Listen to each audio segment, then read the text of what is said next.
There's a moment when you realize the person you sacrificed everything for doesn't recognize your worth. For me, that moment came on a rainy Tuesday evening when my son Marcus looked me in the eyes and told me I was a burden. I just returned from my meeting with Howard, my boss of 15 years at the accounting firm. Rain dripped from my coat onto the polished hardwood floors of the home I had paid for. Marcus glanced up from his laptop at the kitchen island, his wife Vanessa chopping vegetables with mechanical precision beside him. Before we jump back in, tell us where you're tuning in from.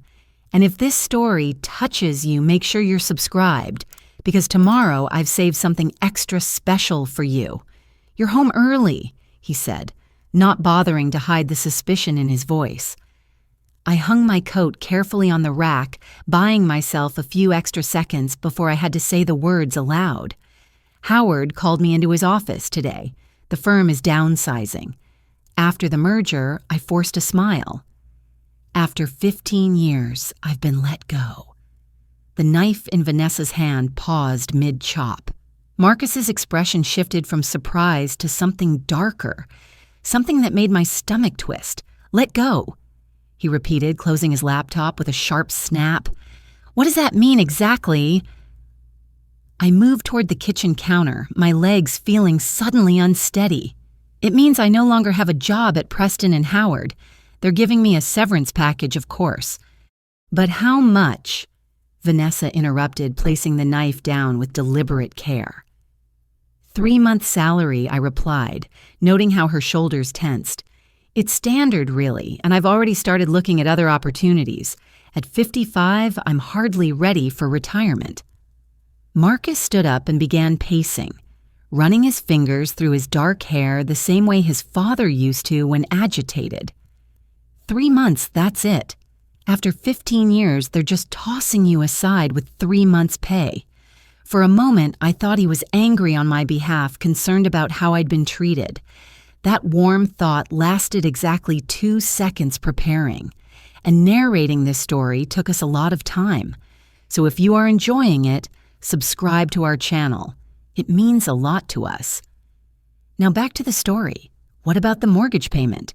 He continued. The property taxes Vanessa's student loans. We had a plan, Mom. You were supposed to keep working until I finished paying off the medical school debt. The air seemed to leave the room all at once. I stared at my son, this grown man I'd raised alone after his father died. The boy I'd worked 3 jobs for so he could attend that expensive private high school. The teenager I'd poured my retirement savings into to ensure he could go to the college of his dreams without crushing debt. I didn't plan to lose my job, Marcus, I said quietly. Vanessa pushed her sleek blonde hair behind her ear. No one plans these things, Diana, but responsible people prepare for them. Her tone was smooth and patient, as if explaining something to a particularly slow child. Do you have any savings at all? Any investments? Anything we can use to weather the storm? The irony of her question nearly made me laugh. If she only knew about the account in my name, the one Howard had helped me set up years ago, the investments that had grown steadily untouched. But I kept my face carefully neutral. I have some savings, I said. Enough to keep myself afloat while I look for another position. Marcus stopped pacing. Yourself. What about us? This arrangement has always been that you help with the household expenses. That was the deal when you moved in. When you asked me to move in, I corrected him gently. After Dad died, you insisted I sell my house and come live with you and Vanessa, because in your words, family should stick together. Vanessa's laugh was like ice cracking. That was before you became a financial liability. We're trying to start a family, Diana. We can't afford to support a 3rd adult. I looked around the spacious kitchen with its marble countertops and high-end appliances. The house I had contributed the entire down payment for as a gift when they got married 5 years ago. The house where my monthly contribution covered most of the mortgage. I understand your concern, I said, keeping my voice steady. I'll find another job as quickly as possible. And in the meantime, Marcus pressed his voice, taking on the edge it did when he wasn't getting his way. "What exactly is your plan until then?" I opened my mouth to answer when my phone buzzed with a text message. I glanced down at the screen. It was from Howard. The firm's biggest client, Westmore Industries, had specifically requested to keep working with me. Howard was offering me a private consulting position starting immediately. The pay would be double what I'd been making. My heart raced as I read the message, but I tucked the phone away without replying. Something about Marcus's tone, about Vanessa's calculating gaze, made me pause. For 15 years, I'd been the reliable foundation of this household, the steady stream of income they could always count on. Maybe it was time they learned what life would be like without that security. "I have some options," I said vaguely. "I'll figure it out." Marcus exchanged a look with Vanessa, a silent communication that excluded me entirely. Then he turned back, his expression now carefully composed, into one of sympathetic concern. "Mom, you've always been terrible with money. Dad handled everything when he was alive. And then I helped you manage things after he passed. I don't think you realize how serious this situation is." I felt a flash of indignation. I'd been an accountant for over 30 years. I'd managed multi-million-dollar portfolios. I'd kept meticulous records of every client's financial history. But at home, I'd played a role. The slightly helpless mother who needed guidance with her checkbook, who couldn't quite understand investment strategies. It had made Marcus feel needed, important. It had been a gift to him, this pretense of my financial incompetence, a gift he was now using against me. "I appreciate your concern," I said, "but I'll be fine." Vanessa leaned forward her perfectly, manicured nails spread on the counter. "Diana, we've been thinking.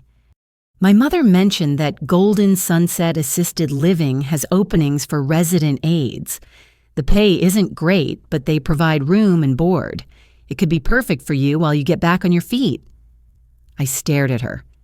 "You want me to work as an aide in a nursing home? It's a retirement community," she corrected smoothly. "And yes, I think it makes perfect sense. You've always been good with older people, and it would solve the housing issue." What housing issue, I asked, though? I already knew the answer. Marcus cleared his throat. "We can't afford to support you, Mom. Not with the baby planning, not with our debt. If you're not contributing financially, you can't stay here." The words hung in the air between us. I thought of all the nights I'd stayed up poring over financial aid forms, loan applications, scholarship essays, all the overtime.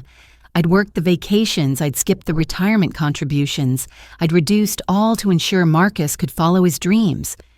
And now, at the first sign that I might need support in return, they were looking for the most convenient way to remove me from their lives. I said, my voice surprisingly calm despite the storm brewing inside me. "And how long do I have before I need to make other arrangements?" Vanessa glanced at Marcus. "Well, ideally, we've already called Golden Sunset." Marcus interrupted. "They have an opening starting next week. The director is a friend of Vanessa's parents. She said she'd expedite your application next week. They wanted me gone in a week." I nodded slowly, buying time as I processed this information. "That's very efficient of you. We're just trying to be practical," Vanessa said, resuming her vegetable chopping. "You always taught Marcus the importance of planning ahead." Indeed, I had. Planning ahead was exactly what had led me to save and invest so carefully over the years. Planning ahead was why I'd never told Marcus about the trust fund his grandfather had left him, which I'd quietly invested and grown. Planning ahead was why Howard and I had spent years developing a consulting business on the side, waiting for the right moment to break away from the firm. Planning ahead was why I had over $3 million in assets that neither of them knew anything about. "You're right," I said, forcing a smile. "Planning ahead is essential. I appreciate you both looking out for me." Marcus's shoulders relaxed, visibly relief washing over his face. "We care about you, Mom. We just need to be realistic about our situation. Of course, I agreed, turning to leave the kitchen. I should probably start packing. Mom Marcus called after me, his voice softer now. I know this seems harsh, but it's for the best. You'll see. I paused at the doorway looking back at my son and his wife in their expensive kitchen, planning how quickly they could remove me from their lives. Yes, I said quietly. I believe I will. Over the next few days, I moved through the house like a ghost, packing my belongings with methodical precision. Marcus and Vanessa seemed to take my calm acceptance as a sign of agreement with their plan. They even began to act magnanimous, offering to store a few boxes in their garage, suggesting I could visit for dinner. Whenever you want, Mom. Vanessa's mother, Eleanor, stopped by on Thursday, ostensibly to drop off some paperwork from Golden Sunset, but really to assess the situation herself. Diana, she said, air-kissing my cheeks in the foyer. I heard about your unfortunate employment situation. Such bad timing with Vanessa and Marcus trying for a baby. I ushered her into the living room, noting how her eyes swept critically over my simple cardigan and slacks. Eleanor had never approved of her daughter marrying a doctor whose mother was just an accountant. The fact that I'd put Marcus through medical school with my just an accountant's salary seemed irrelevant to her. Thank you for bringing the paperwork, Eleanor, I said, accepting the folder she thrust toward me, though I'm not entirely sure the position is right for me. Eleanor's perfectly sculpted eyebrows rose. Not right for you, Diana. Be reasonable. What other options do you have? I could have told her about the consulting offer from Howard. I could have mentioned the 3 investment properties I owned in the downtown area, the portfolio I'd carefully built over decades, or the substantial inheritance I'd received from my Aunt Lillian 5 years ago. The inheritance I'd never touched, allowing it to grow steadily under Howard's expert management. Instead, I simply smiled. I'm exploring several possibilities. Eleanor laughed, the sound sharp and dismissive. At your age in this economy, Diana, you're being naive. Golden Sunset is offering you shelter and income. You should be grateful. I opened the folder and scanned the contents. The position paid minimum wage with a small studio apartment as part of the compensation package. The duties included everything from serving meals to cleaning rooms to assisting residents with personal care. It was respectable, honest work, but it was also a stark illustration of what Marcus and his in-laws thought I was worth. I'll certainly give it serious consideration, I said, closing the folder. Eleanor leaned forward, lowering her voice as if sharing a confidence. Between us, Diana, I think this is for the best. Vanessa has been concerned about your influence on the baby. You know, your relaxed approach to finances. She doesn't want her child picking up bad habits. The casual cruelty of the statement took my breath away. I'd managed my household with careful precision for decades, stretching every dollar to give Marcus the best possible life. The relaxed approach Eleanor referred to was likely the one time I'd bought a designer handbag on sale, my single luxury purchase, in 5 years. I see, I managed to say. Eleanor stood smoothing her expensive silk blouse. The director expects your call tomorrow. Don't disappoint her, Diana. Opportunities like this don't come along every day for women in your situation. After she left, I sat in the silent living room, the Golden Sunset folder on my lap. My phone buzzed with another text from Howard asking when we could meet to discuss the consulting arrangement. I'd been putting him off, unsure of my next steps. But as I looked around at the home I'd helped create at the family photos on the wall, Marcus's graduation, his wedding day moments, where I stood smiling proudly at his side, I felt something shift inside me. A lifetime of putting his needs first, of supporting his dreams, of being the foundation he could build upon. And now, at the first sign that I might need support in return, I was being discarded. I texted Howard back. Let's meet tomorrow. I'm ready to discuss terms. That night at dinner, Marcus asked if I'd had a chance to review the Golden Sunset paperwork. I have, I replied, serving myself a small portion of the lasagna Vanessa had prepared, and he prompted, "They need an answer by tomorrow." I set down my fork. "I'm not taking the position, Marcus." Vanessa's hand froze halfway to her wine glass. "What do you mean you're not taking it? What's your plan then?" "I've decided to make other arrangements," I said, keeping my tone light and conversational. Marcus frowned. "What other arrangements could you possibly have, Mom? Be realistic. You have no job-limited savings, and you need somewhere to live. Golden Sunset is perfect. For you, perhaps I acknowledged. It would certainly solve your problem neatly, but it doesn't work for me." "This isn't about what works for you," Vanessa snapped, her facade of patience finally cracking. "This is about facing reality. You can't stay here if you're not contributing, and you have nowhere else to go."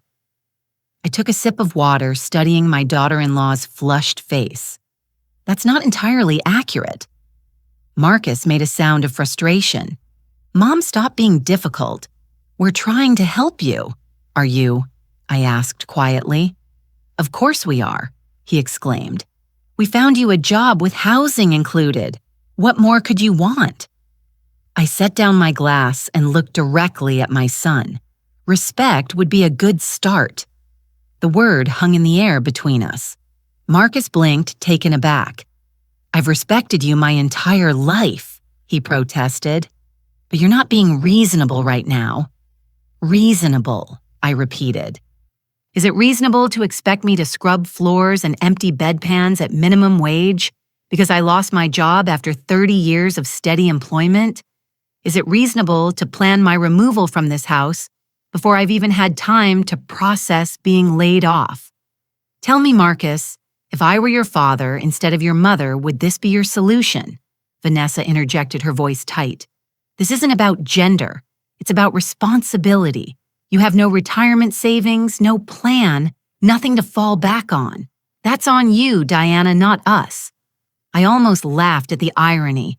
I had more in savings and investments than both of them combined, even with Marcus's doctor's salary. But they'd never bothered to ask about my finances, assuming I had nothing because I'd given so much to them.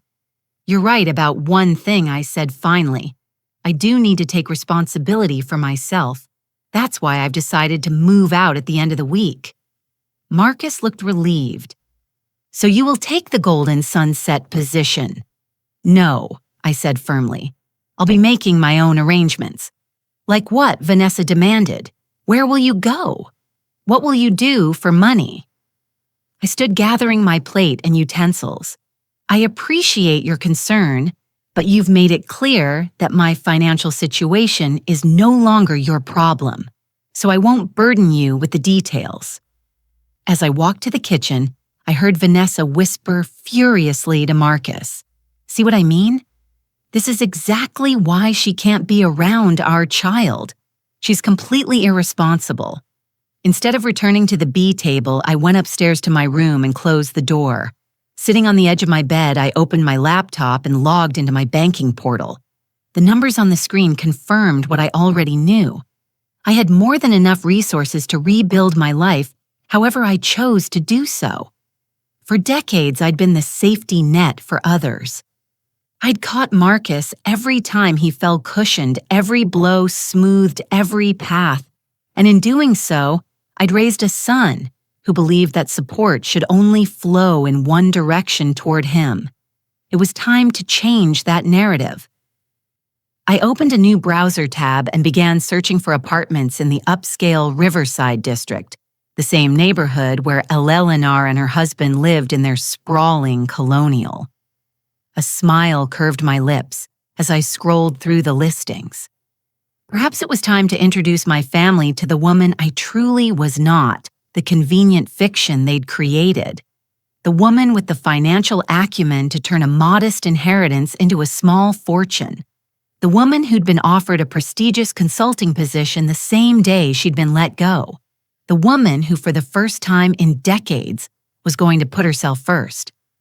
I clicked on a stunning 3-bedroom penthouse with floor-to-ceiling windows and a panoramic view of the city. It was easily 3 times the price of the mortgage I was currently helping Marcus pay. Perfect time to reintroduce myself, I murmured, filling out the inquiry form. The real Diana Williams is about to make her debut. The Riverside Grand was even more impressive in person than in the online listing.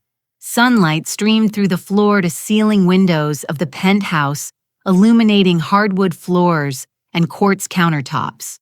The leasing agent, a young woman named Tara, couldn't quite hide her surprise when I immediately offered to pay 6 months' rent in advance. "That's very generous, Miss Williams," she said, glancing down at her tablet. "But we typically only require first and last months." "I prefer to simplify things," I replied with a smile. "And please call me Diana." I signed the lease that afternoon, feeling lighter than I had in years. The penthouse would be available in 3 days, perfect timing for my departure from Marcus and Vanessa's home. As I left the Riverside Grand, I checked my phone and found 3 missed calls from Howard. It was time to stop avoiding that conversation. I dialed his number as I walked to my car. Diana, finally. Howard's familiar voice boomed through the speaker. "I was beginning to think you were ghosting me." "Sorry about that," I said, sliding into the driver's seat. "It's been a complicated week. How's Marcus taking the news about your job?" I hesitated. Howard had known Marcus since he was a boy, had attended his graduation, had sent an extravagant gift for his wedding. "Not well," I admitted. "In fact, he and Vanessa have suggested I take a position at an assisted living facility, room and board included." There was a long pause. "Please tell me you're joking." "Afraid not." Howard's explosive response contained several choice words about my son's character and parentage. When he finally calmed down, he said, "Well, that settles it. You're definitely coming to work with me. Have you told them about our plans yet?" "No," I replied, starting the car. "And I'm not going to, at least not right away." Howard made a sound of understanding. "You want to teach them a lesson? I want them to see who I really am," I corrected, "not who they've decided I am." "Fair enough," Howard said. "When can you start?" "How's Monday sound perfect? I'll have the paperwork ready. And Diana, I know this isn't what you planned, but I'm excited to finally be working together as partners." I smiled as I ended the call. Howard and I had been developing this consulting business for years, originally planning to launch it as a retirement venture. Life had accelerated our timeline, but perhaps that was for the best.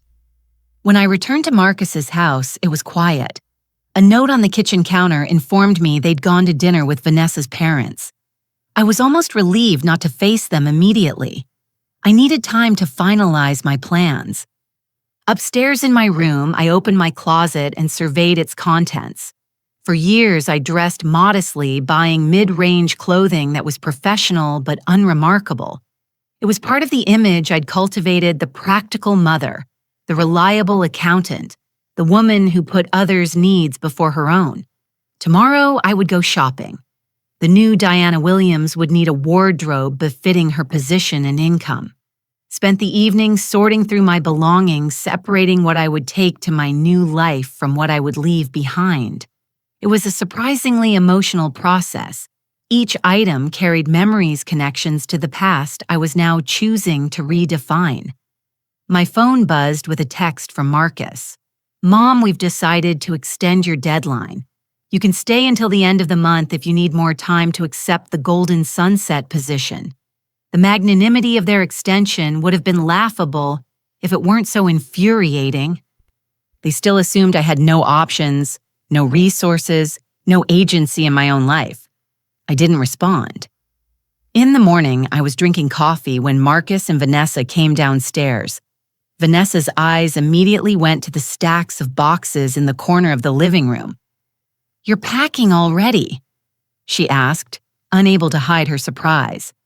"That's proactive." "I've always believed in being prepared," I replied, sipping my coffee. "I'll be out by Saturday." Marcus frowned. "Mom, I texted you last night. We're giving you until the end of the month. That's very generous but unnecessary. I've made other arrangements." What other arrangements? Vanessa demanded, crossing her arms. "You keep saying that, but you haven't provided any details." I set down my cup. "You're right, I haven't. Just as you didn't provide any details when you decided I needed to leave. You simply informed me of your decision." Marcus's face flushed. "That's different. We were trying to help you." "Were you?" I asked, raising an eyebrow. "Or were you solving a problem? Your problem, not mine." "This is ridiculous," Vanessa snapped. "You're being childish. If you have some sort of plan, just tell us what it is." I stood smoothing my slacks. "I have an appointment this morning, so I should get going. But don't worry, you'll find out about my plans soon enough." As I walked toward the door, Marcus called after me. "Mom, wait. Did you even call Golden Sunset? They're expecting to hear from you." I paused, hand on the doorknob. "I won't be taking that position, Marcus. But thank Eleanor for thinking of me." Before either of them could respond, I was out the door. The personal shopper at Neiman Marcus was professional and discreet, helping me select a wardrobe that reflected my new status without being ostentatious. Tailored suits in subtle, expensive fabrics, cashmere sweaters, designer shoes that were both elegant and comfortable. By the time we finished, I had spent more on clothing in one day than I had in the previous 5 years combined. "Your items will be tailored and ready by Friday," the shopper assured me. "Will you be picking them up, or would you prefer delivery?" "Delivery, please," I said, providing my new address at the Riverside Grand.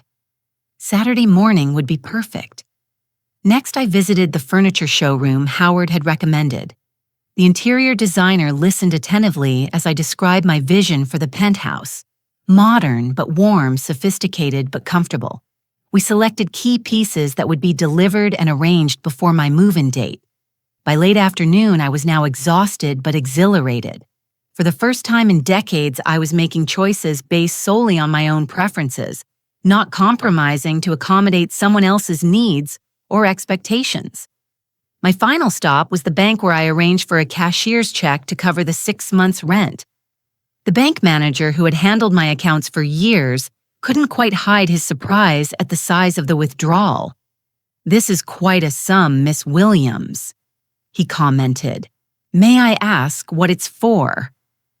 "I'm moving to the Riverside Grand," I replied, enjoying the slight widening of his eyes. The Riverside Grand was well known as the most exclusive address in the city. "I see," he said, his entire demeanor shifting subtly. "In that case, perhaps we should discuss our premium client services. With your portfolio, you qualify for several benefits you're not currently utilizing." I smiled. "I'd appreciate that, but it will have to wait for another day. I'm in the middle of a significant life transition." Of course, he agreed, processing the check. "Whenever you're ready, we're here to serve you." As I drove home, I reflected on how differently people treated me when they glimpsed my financial reality. The bank manager, the personal shopper, the interior designer all had responded to the evidence of wealth with increased attention and respect. Would Marcus and Vanessa do the same?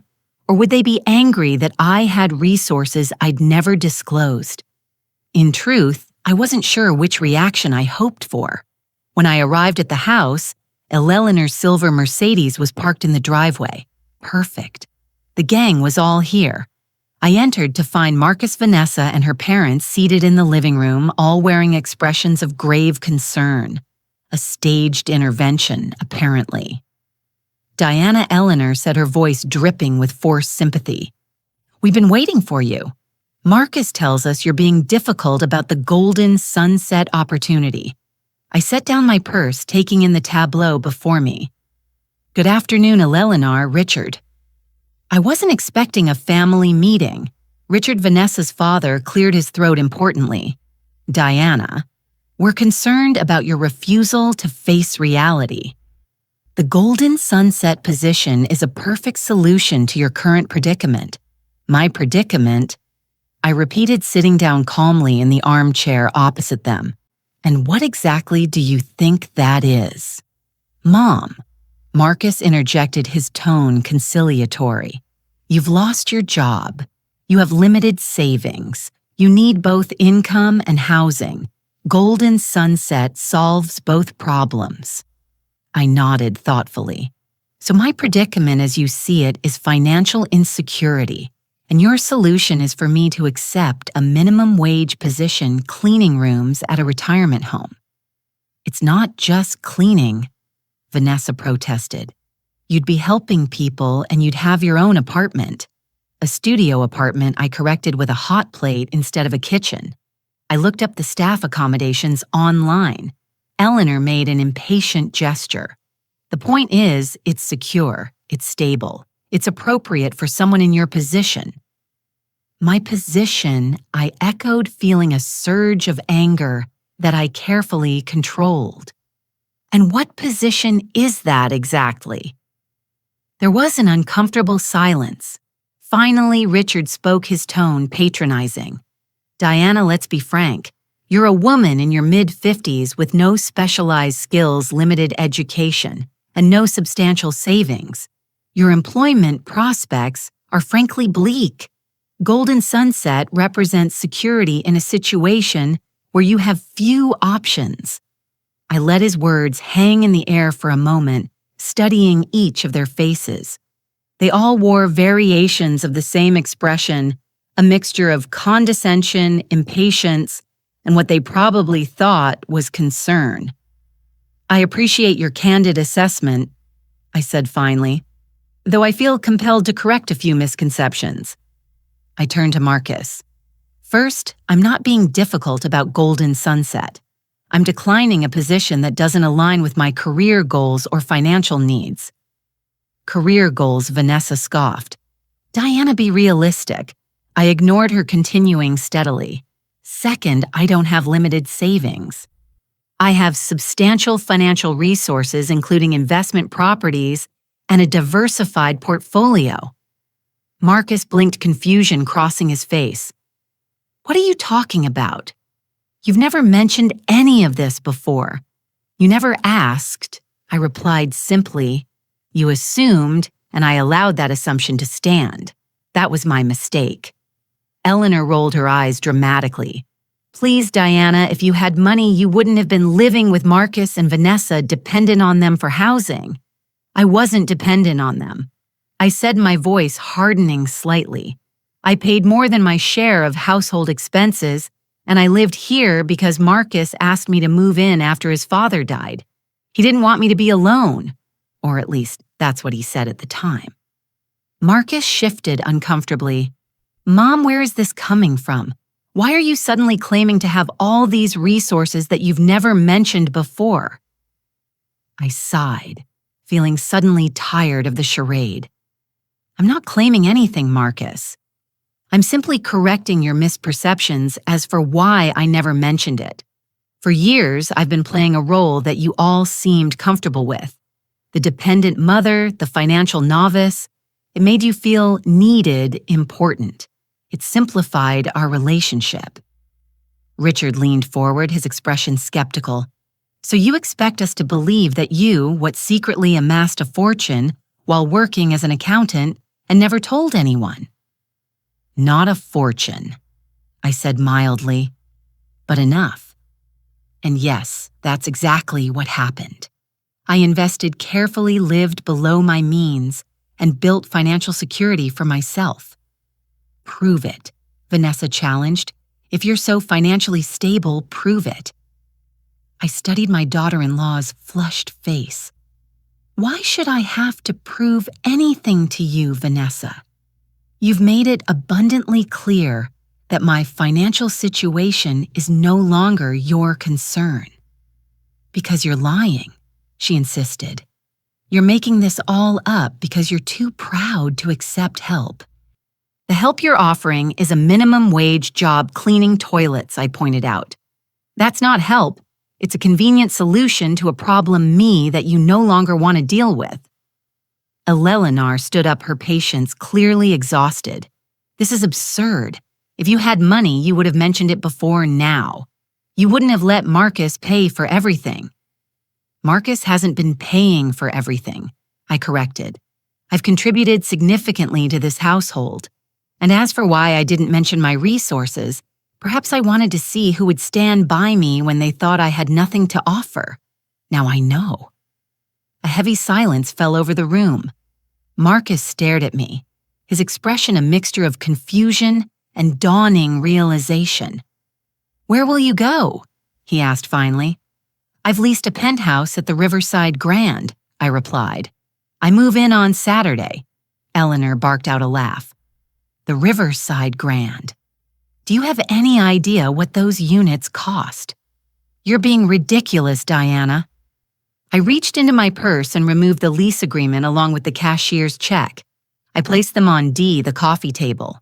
6 months' rent paid in advance, I said quietly. I signed the final paperwork tomorrow. Richard picked up the check, his eyes widening as he registered the amount. He passed it to Eleanor, whose face drained of color. This is real," she stammered, looking from the check to me with new eyes. Yes, I agreed. It is. Vanessa snatched the check from her mother's hands, staring at it in disbelief. "I don't understand. If you had this kind of money, why did you pretend to need our help? Why did you let us think you were broke?" I supplied. "I never said I was broke, Vanessa. You all assume that, and I allowed it because it seemed important to Marcus that I need him. Just as his father needed him, just as everyone in his life has always needed him in one way or another, I turned to my son, whose face had gone very still. You've built your identity around being the provider, the protector, the one who solves everyone's problems. I played along because it made you happy, because after your father died, it seemed like the least I could do." Marcus shook his head slowly. "Mom, that's not what happened. You've always been bad with money. Dad always said so. Your father said a lot of things," I replied evenly. Not all of them were true. I stood up, gathering my purse. "I'll be staying at a hotel until Saturday. You can reach me on my cell if needed. I'll come back tomorrow to finish packing my things." As I walked toward the door, Eleanor called after me, her voice sharp with accusation. "You've been lying to them for years. How could you do that to your own son?" I paused, turning back to face them one last time. "I never lied. I simply chose not to correct your assumptions. There's a difference." With that, I walked out, closing the door gently behind me. In the driveway, I paused, drawing a deep breath of the evening air. For the first time in decades, I felt truly free. Not just from financial constraints, but from the weight of others' expectations and the limitations of the role I'd allowed myself to play. Tomorrow would bring its own challenges.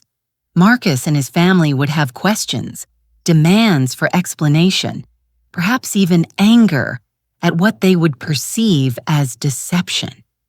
But for tonight, I had taken the first step toward reclaiming my life and my identity.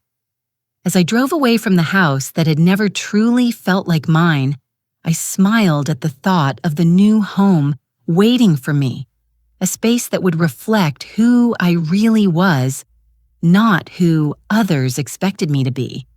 The real Diana Williams was finally stepping into the light. The Somerset Hotel felt like a sanctuary after the tension of the confrontation with Marcus and his in-laws. I checked into a corner suite overlooking the city park, ordered room service, and spent the evening in blissful silence. No disapproving glances, no thinly veiled criticism, just peace and the luxury of solitude. My phone buzzed periodically with texts from Marcus, alternating between demands for explanation and attempts at reconciliation. I read them all, but responded to none.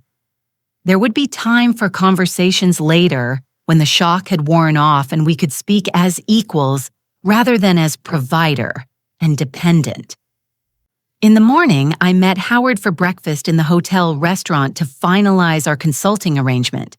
He looked up from his newspaper as I approached, his eyes widening appreciatively at my appearance. I'd worn one of my new purchases, a tailored navy suit with subtle gold accessories, a far cry from my usual practical wardrobe. "Diana Williams," he said with a low whistle. "You clean up nicely." I laughed, sliding into the chair across from him. Amazing what happens when you start dressing for yourself rather than trying to look like someone's sensible mother. Howard studied me with the shrewd gaze that had made him such a successful financial advisor. "You seem different, lighter somehow." "I feel different," I admitted. "It's strange how liberating it is to stop pretending to be less than you are." Howard nodded, understanding immediately. "You finally told Marcus the truth." "Part of it," I said, accepting the coffee the waiter poured. I showed them the lease for the penthouse and the cashier's check for 6 months' rent. They were surprised. Howard snorted. "I bet they were." "Did you tell them about our business venture?" "Not yet," I replied. "I thought I'd save something for the housewarming party." Howard's booming laugh drew glances from nearby tables. "I've waited years to see this side of you, Diana. It suits you." We spent the next hour reviewing contracts and discussing our first clients. Westmore Industries had already signed on, along with 2 other major corporations from Howard's portfolio. The projected income for our first year of operations was substantial, more than double what I'd been earning at the firm.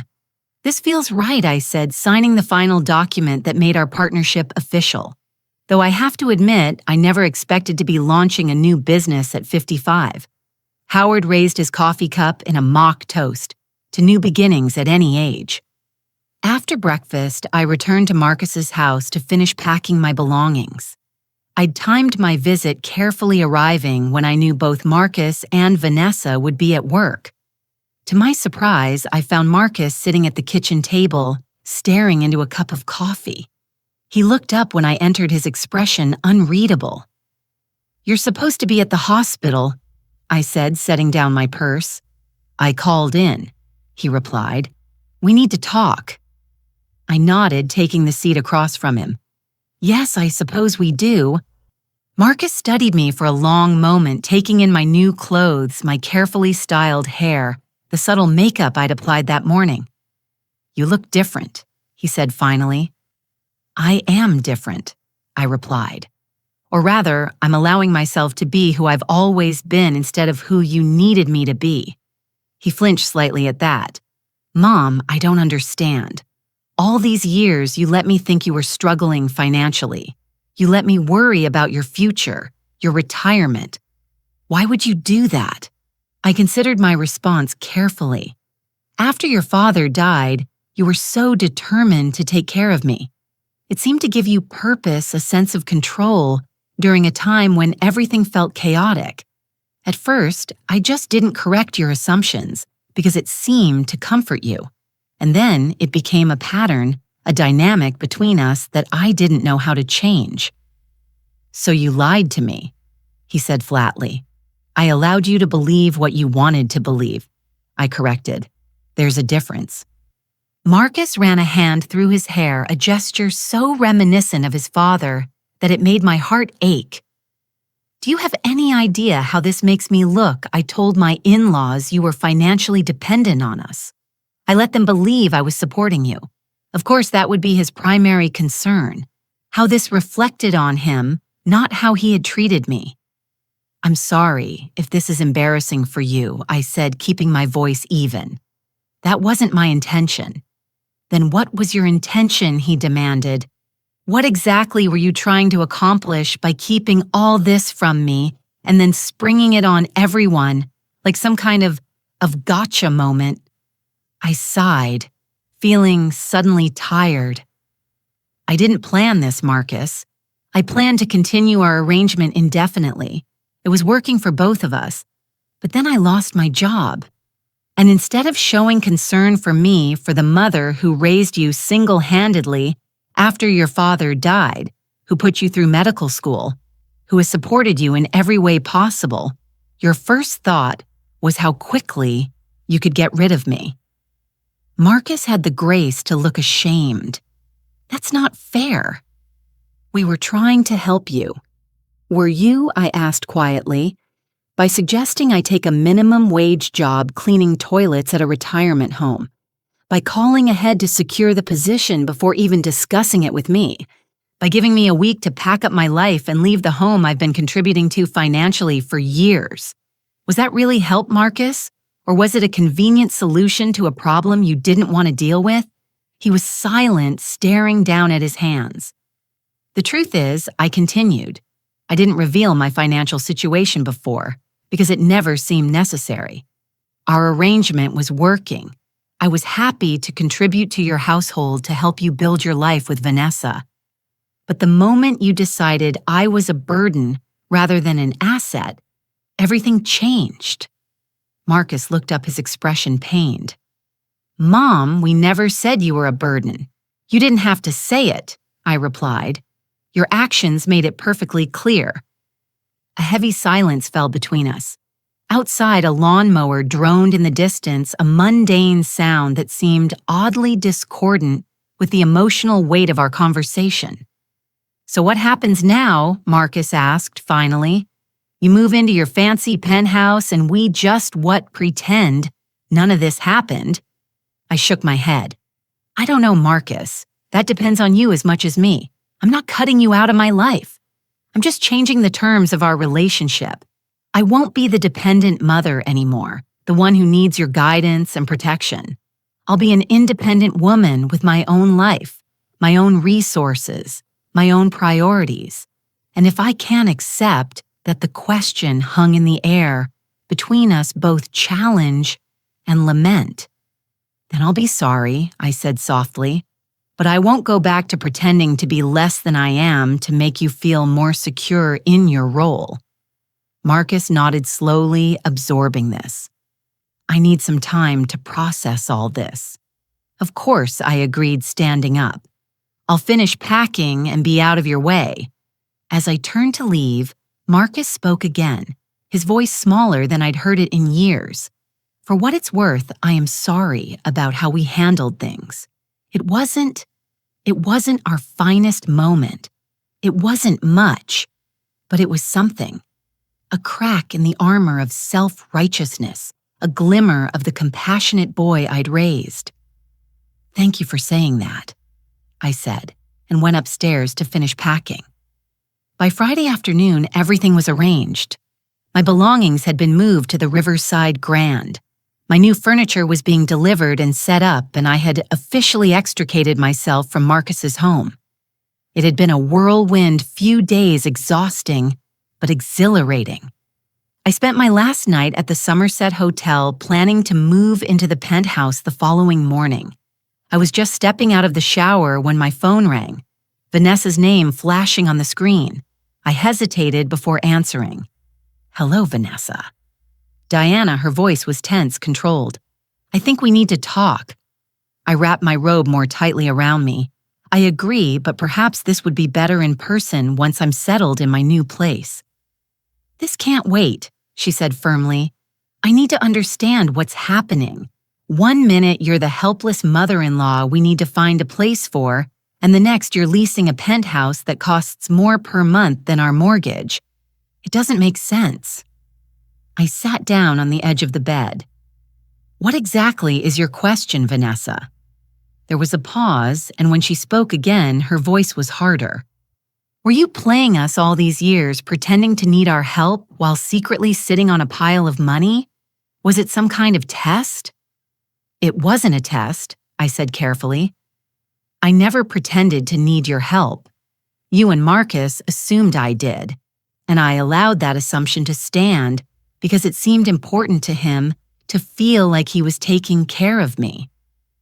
That's manipulation, she accused. Perhaps I acknowledged. Or perhaps it was a mother trying to give her son what he needed emotionally, even at the cost of her own authentic self-expression. Vanessa made a sound of frustration. Do you have any idea how this makes us look to my parents, to our friends? We told everyone you were moving to Golden Sunset because you'd lost your job and had no savings. Again, their concern was about appearances, not about me as a person. I'm sorry if this is uncomfortable for you, I said, not feeling particularly sorry at all.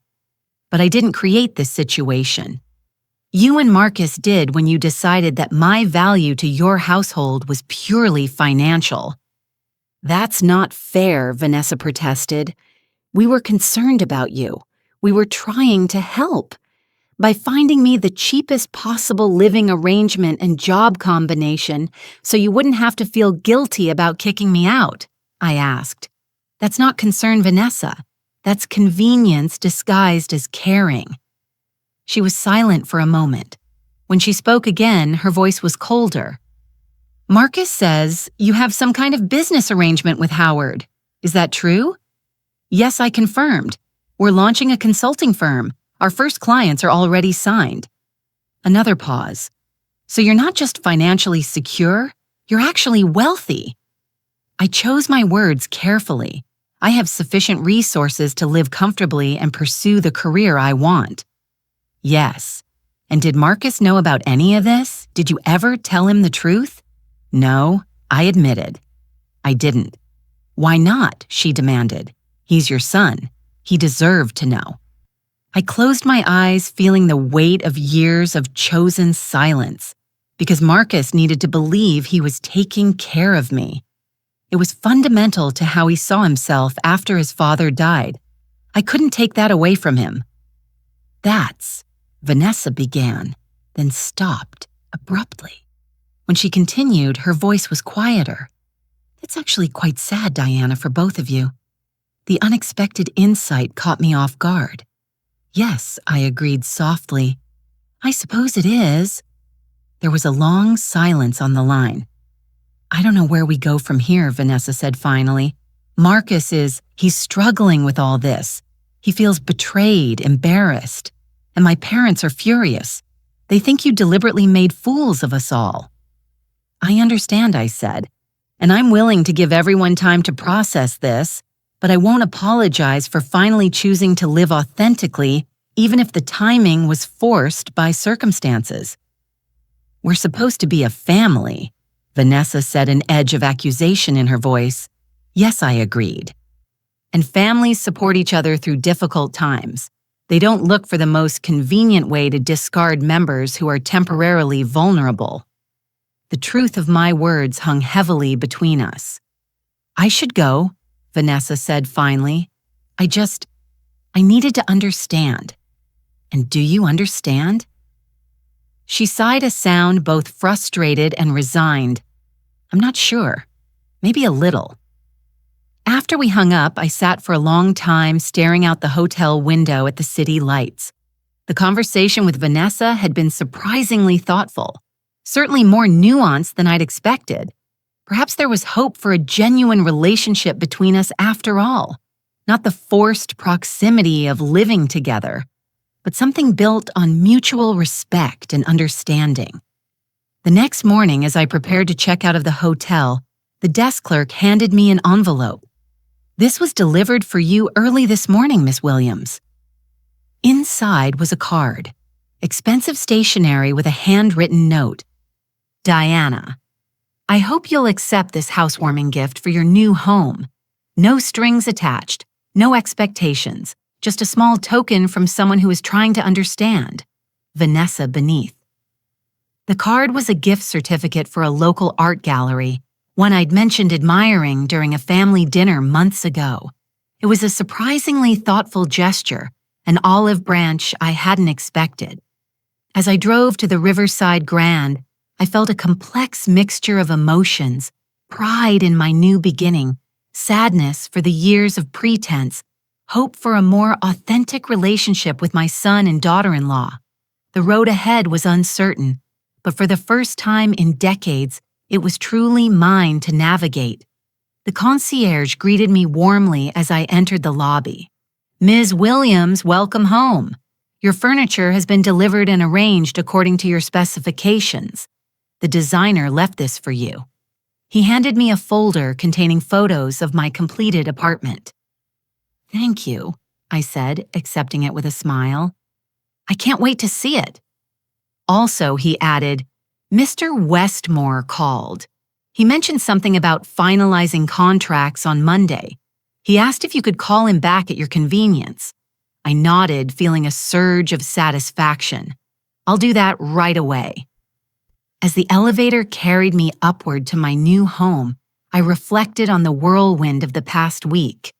In 7 days, I had lost a job, been cast aside by my son, revealed my financial independence, secured luxury housing, and launched a new business.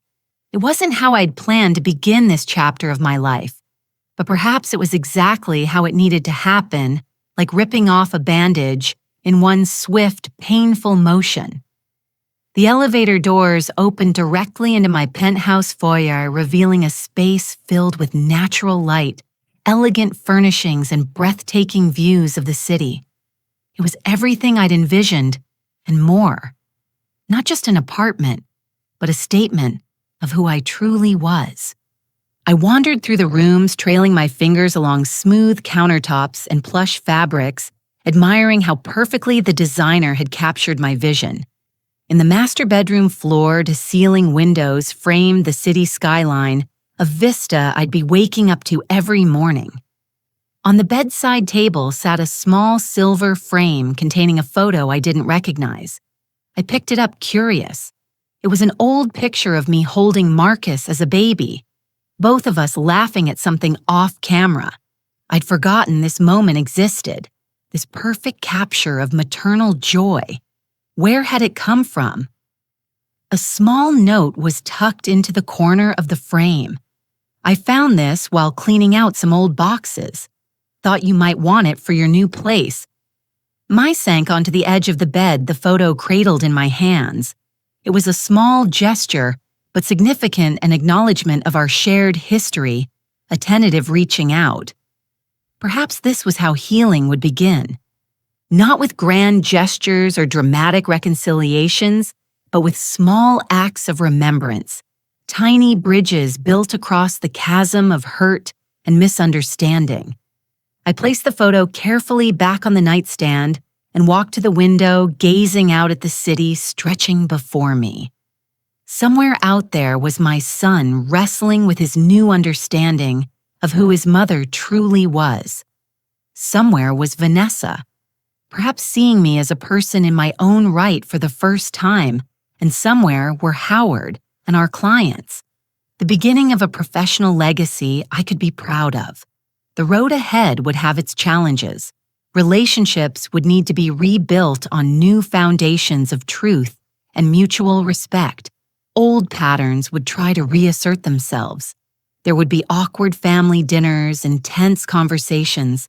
But standing in my beautiful new home, surrounded by evidence of my own competence and success, I felt ready for whatever came next.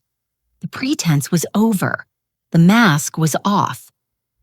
The real Diana Williams had stepped into the light, and she wasn't going back into the shadows. Not for anyone. My first week in the penthouse passed in a blur of activity. Monday morning, I met Howard at our newly leased office space in the financial district, a corner suite with views nearly as impressive as my apartment. The nameplate on the door read, Williams and Preston Financial Consulting, my name deliberately placed first. "What do you think?" Howard asked, watching my reaction as I took in the sleek conference room, the ergonomic workstations, the small but elegant reception area. "It's perfect," I said, running my hand along the polished surface of the conference table. "Though, I'm still getting used to seeing my name on the door." Howard grinned. "Get used to it. By this time next year, I'm betting it'll be on the building directory too. Our first client meeting was scheduled for that afternoon. The CEO of Westmore Industries and his executive team. I spent the morning reviewing their financial portfolios, familiarizing myself with the specifics of their corporate structure, preparing to demonstrate exactly why they'd been right to request me specifically. At noon, Howard knocked on my office door. "Ready for lunch." There's a great bistro around the corner. I glanced up from my laptop. Rain check. I'd like to finish going through these quarterly reports before the meeting. Howard studied me for a moment. Diana, I've known you for 15 years and I've never seen you this focused. It's a little intimidating if I'm being honest. I smiled. I've spent decades holding back Howard playing a role being less than I am. Now I'm finally able to bring my full self to the table. It feels liberating, he suggested. Exactly. After Howard left, I continued working, losing myself in the familiar comfort of numbers and financial projections. It wasn't until my phone buzzed with a text that I realized how much time had passed. It was from Marcus. "Mom, can we talk dinner this week, maybe?" I stared at the message, conflicting emotions washing over me. Part of me wanted to rush to accept to rebuild the bridge between us as quickly as possible. Another part, the newly empowered Diana who no longer needed to please everyone, counseled caution. "I'm quite busy with the new business this week," I replied. "Perhaps next week would be better." His response came quickly. "Sure, just let me know when things to discuss." I set the phone down, wondering what those things might be. An apology, further questions about my finances, demands for explanation. It could be any or all of these, and I wasn't sure I was ready for that conversation just yet. The meeting with Westmore Industries went exceptionally well. The CEO, James Westmore, had specifically requested that I handle his accounts after working with me at the previous firm. "Mrs. Williams," he said as we wrapped up, "I have to admit I was surprised to hear you'd left Preston and Howard. But now that I see what you're building here, it makes perfect sense. Your insight into our pension fund structure alone has saved us millions over the years." I smiled, accepting the compliment with a confidence I wouldn't have shown just weeks earlier. "Thank you, Mr. Westmore. We're looking forward to a long and productive partnership." As the executive team filed out, James lingered behind. "Diana, may I speak frankly?" "Of course," I replied, curious. "I've known Howard for 20 years. He's brilliant, but he's not the reason I brought our business here." He gestured toward the departing executives. "You are. Your analysis, your foresight, your attention to detail. That's what we need. And I'm not the only CEO who feels that way." I blinked, taken aback by his directness. "I appreciate your confidence. It's not confidence, it's recognition of value," he corrected.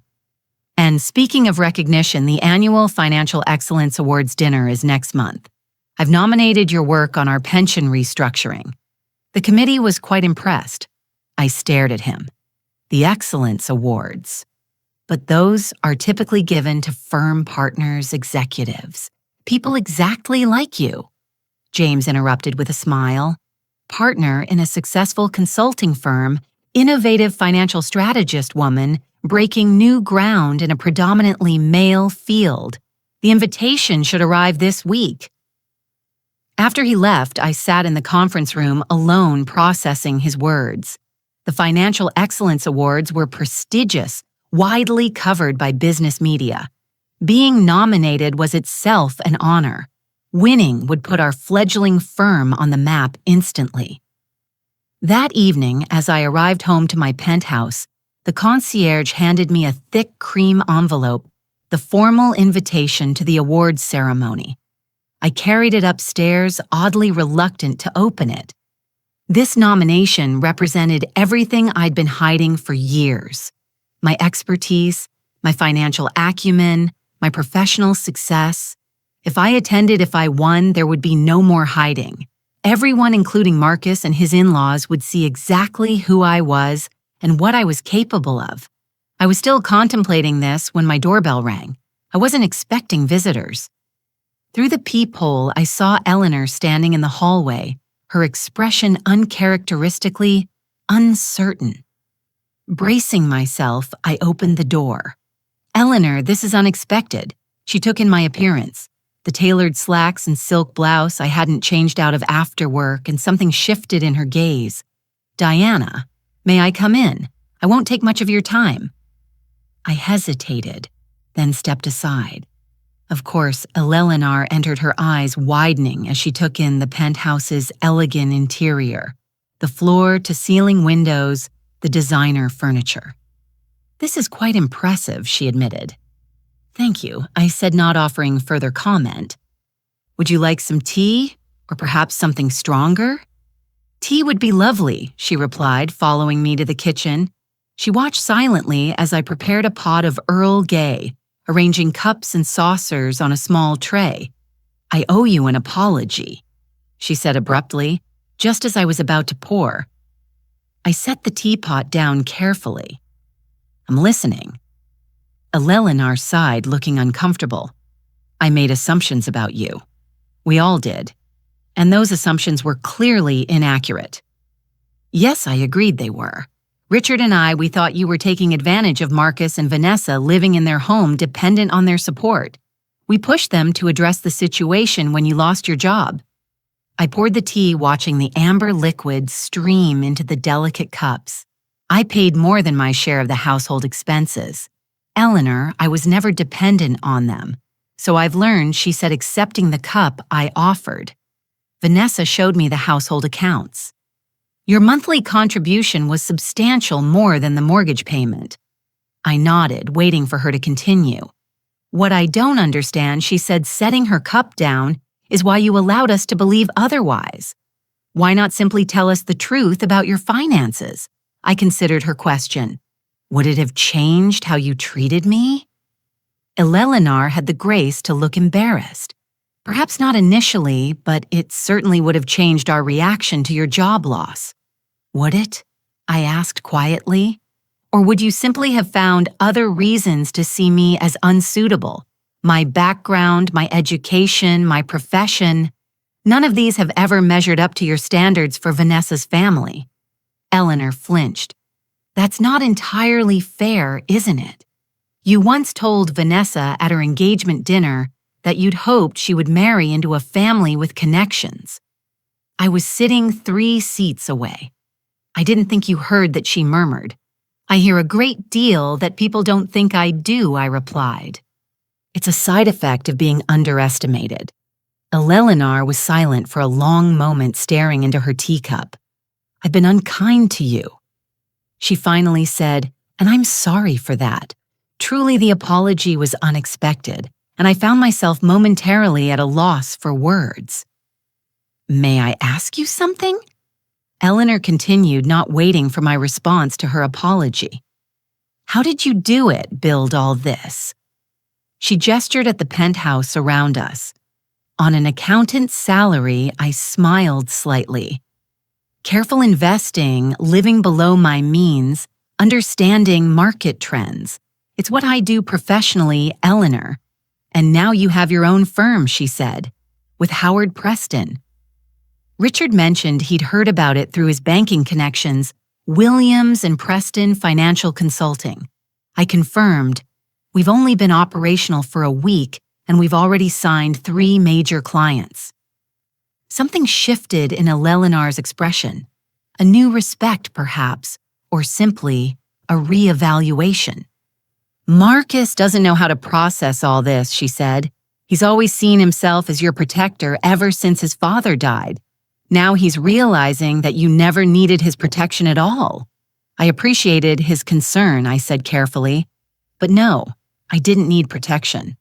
What I needed was respect, recognition that I'm a capable adult with my own life and my own resources." Eleanor nodded slowly. "And now you have that, though perhaps not in the way you would have chosen." "No," I agreed. "Not in the way I would have chosen." She set her cup down and stood. "I should go. Thank you for the tea and for hearing me out at the door." She paused. "Vanessa mentioned you're launching your business. There's a charity gala next weekend for the Children's Hospital. Many of the city's business leaders attend. If you're interested in networking, I could arrange an invitation." I studied her, trying to discern her motivation. "That's very thoughtful, Eleanor. It's the least I can do," she said simply. After she left, I returned to the living room and picked up the awards ceremony invitation. turning it over in my hands. 2 opportunities to publicly step into my new role to claim my expertise and success without apology or minimization. It was terrifying and exhilarating all at once. My phone buzzed with a text from Howard. "How about a housewarming party this weekend? Let's celebrate the business launch in your new place. Small gathering, just a few key people." I smiled, typing back, "Perfect Saturday evening." The guest list took shape quickly. Howard and his wife, James Westmore, and his partner, a few other business associates. After a moment's consideration, I added Marcus and Vanessa. It was time to bridge the gap to begin building a new kind of relationship, one based on truth rather than comfortable fictions. Their response came later that evening. "We'd be honored to attend. Thank you for including us, VM." The formal phrasing spoke volumes about the uncertainty they felt, the careful navigation of our new dynamic, but they had accepted, and that was a beginning. Saturday evening arrived with a flurry of last-minute preparations. The catering was set up, the penthouse gleamed, soft music played in the background. I dressed with care, choosing an emerald green cocktail dress that I'd never have worn in my previous life. Too bold, too eye-catching, too assertive of my femininity. Howard and his wife were the first to arrive, followed by the Westmores and several other business associates. The conversation flowed easily, focused primarily on financial markets and business opportunities. I moved through my own home with a confidence that felt both novel and natural, discussing investment strategies and market projections with the city's financial elite. When the doorbell rang again, I knew who it would be. I opened the door I find Marcus and Vanessa standing awkwardly in the hallway, both dressed formally and carrying a gift-wrapped package. "Mom," Marcus said, his voice slightly strained. "You look different. Beautiful." Vanessa corrected, giving her husband a pointed look. "You look beautiful, Diana." "Thank you," I said, stepping aside to let them enter. "I'm glad you could come." They moved into the penthouse, their expressions a mixture of admiration and discomfort as they took in the sophisticated space and the high-powered guests mingling inside. "This is quite a gathering," Marcus commented, accepting a glass of champagne from a passing server. "I didn't realize you had such connections." "A lot has changed in a short time," I replied. For all of us, Vanessa handed me the package. They'd brought just a small housewarming gift, though I'm not sure what you get for someone who clearly has impeccable taste. I unwrapped it carefully. Inside was a beautifully bound photo album. I opened it to find a collection of family photos spanning decades.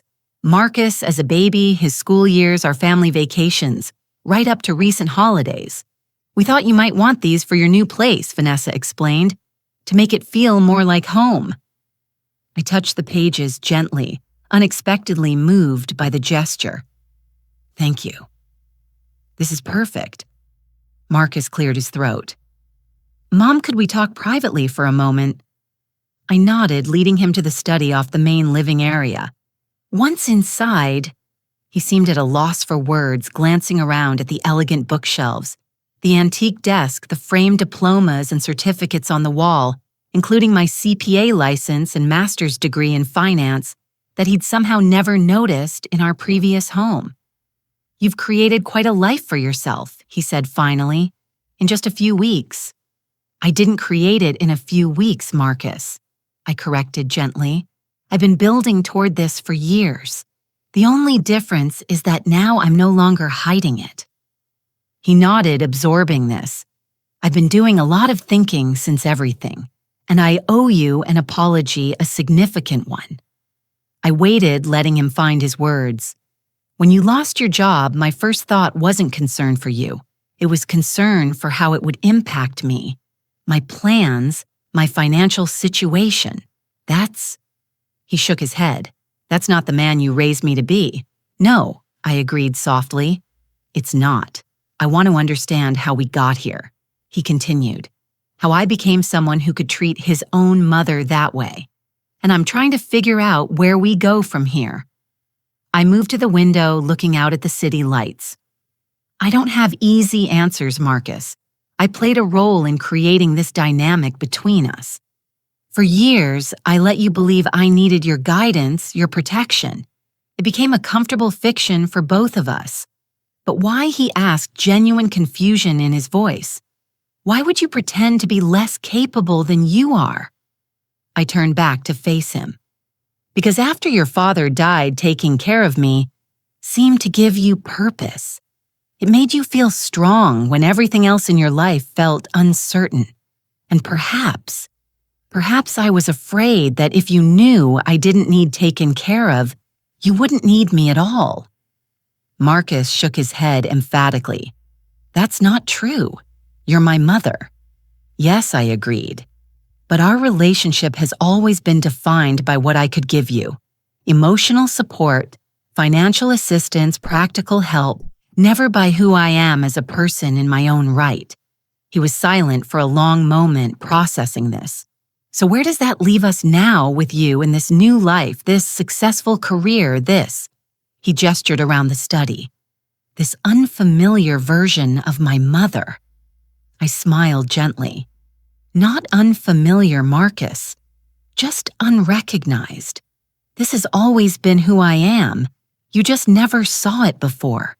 And now we have a chance to build something new. I said, a relationship between equals, between two adults who respect each other's capabilities and independence. It won't be the same as before. It can't be, but it might be better. More honest, more real. Marcus nodded slowly.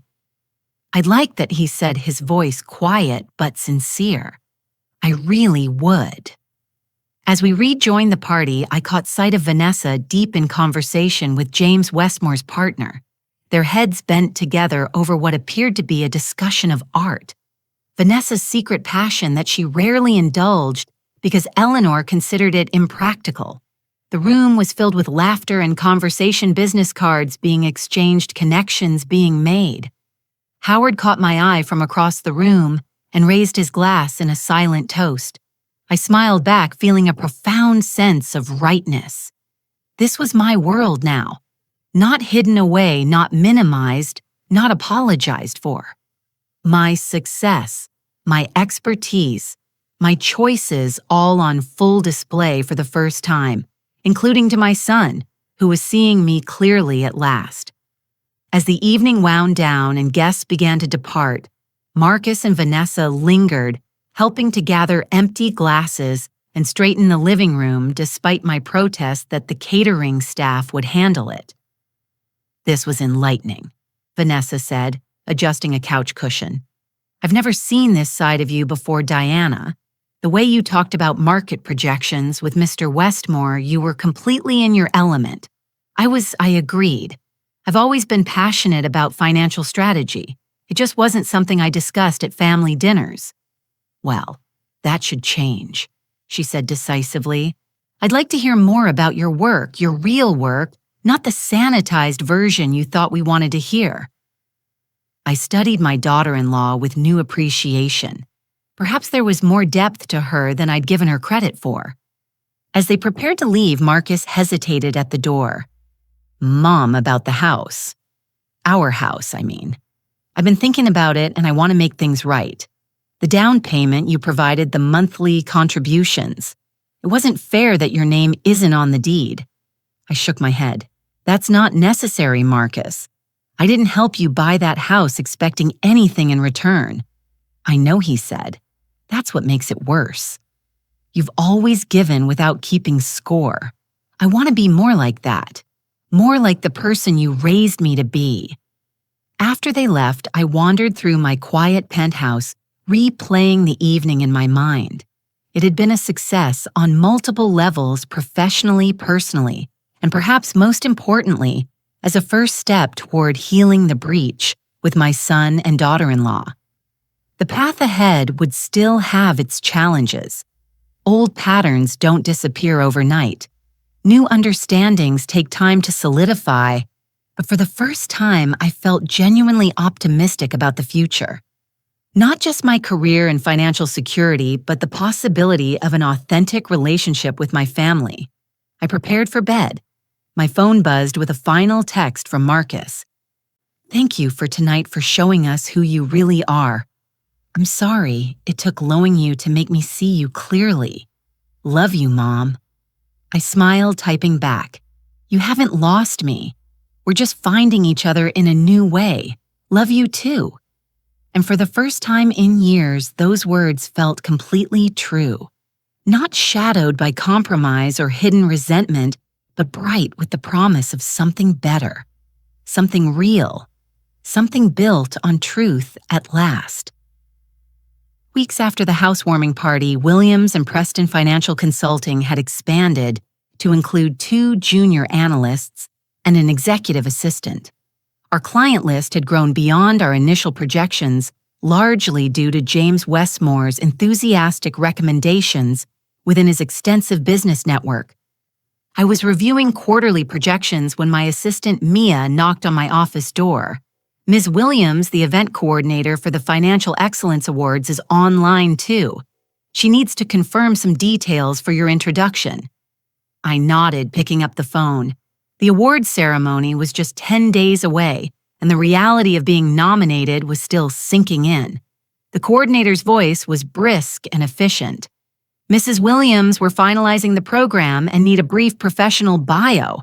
The one we have from your nomination seems a bit outdated." I smiled to myself. "Yes, I imagine it is. I've made some career changes recently. So we've heard. Congratulations on your new venture with Mr. Preston. If you could email an updated bio by the end of the day, that would be perfect. Oh, and we need to know how many guests will be attending with you. You're entitled to a table of 8. After we hung up, I stared at the phone, considering my options. Howard and his wife would attend, of course, but who else? The old Diana would have kept this achievement quiet, minimized its significance, perhaps even declined to attend altogether. But I was no longer that woman. I picked up the phone again and dialed Marcus's number. It went to voicemail. He was likely in surgery. "Marcus, it's Mom. I've been nominated for a Financial Excellence Award. The ceremony is next Friday evening. I'd like you and Vanessa to attend if you're available. Let me know." Next, I called Eleanor. Our relationship was still tentative, rebuilding slowly after years of mutual misunderstanding, but her gesture with the charity gala invitation had been a significant olive branch. "Diana," she answered, surprise evident in her voice. "This is unexpected. I'm calling with an invitation." I said, "I've been nominated for a Financial Excellence Award for my work with Westmore Industries. The ceremony is next Friday. I thought you and Richard might like to attend." There was a momentary silence. "The Excellence Awards, Diana, that's quite prestigious. Richard has attended several times through his banking connections. Are you sure you want us there?" "I am," I confirmed. "Whatever our past differences, we're still family, and this is an important moment for me professionally." "Then we'd be honored." Eleanor said, her tone genuinely warm. "Thank you for including us." As I hung up, I reflected on how much had changed in just a few short months.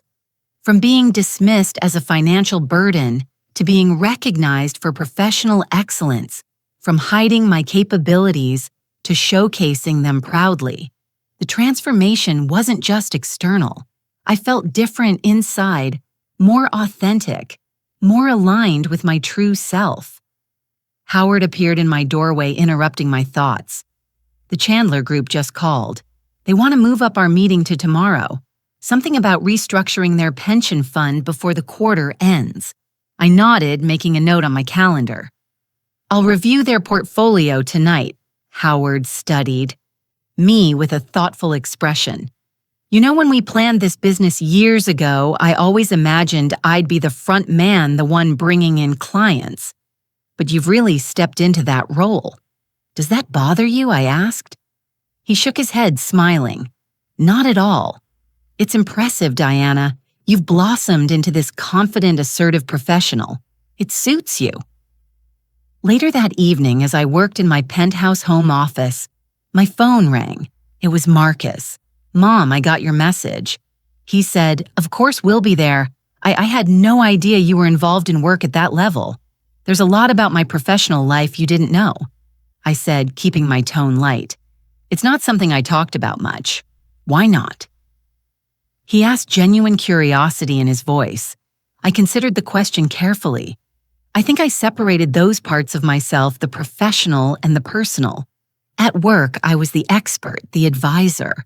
At home, I was just mom. It seemed simpler that way. "Well, Vanessa and I are really proud of you," he said. "And I've been meaning to call anyway. We have some news." My heart quickened. "Oh, Vanessa is pregnant. 12 weeks. We had the genetic testing done and everything looks perfect. It's a girl." For a moment, I couldn't speak, overcome with emotion. "Marcus, that's wonderful. I'm so happy for you both. We want you involved, Mom. Not just as a grandmother who visits occasionally, but really involved. If that's something you'd want." "Of course it is," I said, blinking back unexpected tears. "Nothing would make me happier." "Good," he said, relief evident in his voice. "Because we're going to need your help." "Not financially," he added quickly, "but with everything else.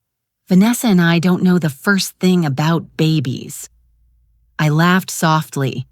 "No one does until they have one, but I'll be there however you need me." After we hung up, I sat in the quiet of my office absorbing the news. A granddaughter, a new life, a new generation. And this time, I would be fully myself from the beginning. Not just the supportive mother and grandmother, but also the successful professional, the independent woman, the complete person. The following week passed in a whirlwind of client meetings, preparation for the awards ceremony, and a lunch with Vanessa to discuss her pregnancy. She seemed different, more open, less concerned with appearances. When I commented on the change, she smiled woefully. "Having your mother-in-law go from supposedly destitute to highly successful in the span of a week tends to shake up your priorities," she admitted. It made me question a lot of the values my parents instilled in me about what really matters, what success really means. "And what did you conclude?" I asked, curious. She considered the question seriously, that authenticity matters more than appearances, that relationships should be based on mutual respect, not power dynamics, that I want my daughter to see me as a whole person, not just as her mother. I reached across the table and squeezed her hand. Those are valuable lessons, ones I had to learn the hard way. "I'm sorry we were part of that hard way," she said quietly. "That Marcus and I treated you like you were nothing more than a financial consideration." "We all contributed to that dynamic," I replied. "But what matters is that we're changing it now." The night of the Financial Excellence Awards arrived with a flurry of activity. I had my hair and makeup done professionally, another first, and dressed in a midnight blue gown that the stylist had assured me was perfect for the occasion. As I studied my reflection in the mirror, I barely recognized myself, not because of the elegant hairstyle or the sophisticated makeup, but because of the confidence in my gaze, the straightness of my posture, the unapologetic presence I now embodied. Howard and his wife picked me up, both ossive in their compliments. "The competition doesn't stand a chance," Howard declared as we drove to the venue. "Your work on the Westmore pension restructuring was revolutionary. Let's not get ahead of ourselves," I cautioned, though secretly pleased by his confidence. "Being nominated is honor enough." The hotel ballroom was transformed for the evening with elegant table settings, dramatic lighting, and a small stage at the front. As we entered, I spotted Marcus and Vanessa at our assigned table, along with Eleanor and Richard. The final 2 seats would be filled by James Westmore and his partner. Mom Marcus said, standing as we approached, "You look incredible." Eleanor nodded in agreement, her expression genuinely admiring. Truly stunning, Diana. That color is perfect on you. We settled in making introductions where necessary. I noticed Richard engaging Howard in conversation, professional interest evident in his expression. Eleanor and Vanessa spoke quietly together, while Marcus asked James thoughtful questions about his business. It was surreal seeing my personal and professional worlds merge so seamlessly. Ladies and gentlemen, the MC announced, please take your seats. The 15th Annual Financial Excellence Awards ceremony is about to begin. The first few awards were presented for categories like Innovation in Banking and Outstanding Risk Management. Each recipient gave a brief acceptance speech, focusing mainly on thanking colleagues and mentors. I tried to focus on their words, but my nerves were mounting as my category Excellence in Pension Fund Restructuring approached. And now the MC continued. Our next category celebrates innovative approaches to managing pension funds that enhance long-term security while optimizing current returns. The nominees he read off 4 names, including mine, while brief,